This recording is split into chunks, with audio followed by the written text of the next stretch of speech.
Ano ginagawa mo, Jerry Boy? Naglalaro. Naglato-lato. Dahil malungkot ang bisi ko. Naglato-lato.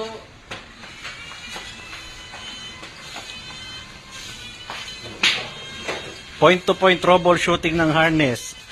Pull out lahat ng harness. Ano to, engine harness ng Chevrolet Captiva.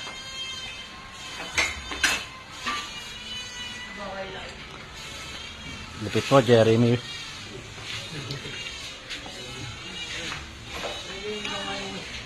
Oh. Itong harness yan. Batang malungkot ang bisi ko. So, dito mga brad. Ito. Yan. Harness nito. Yung ginagawa ni Jeremy.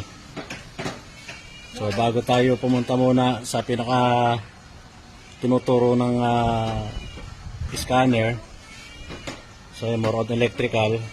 Pull out ng harness. Then, troubleshooting point to point. Then, pag nakuha na natin yung problema at umandar na to, kasi ito hindi umandar eh.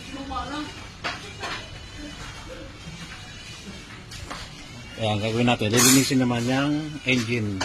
Step by step lang tayo.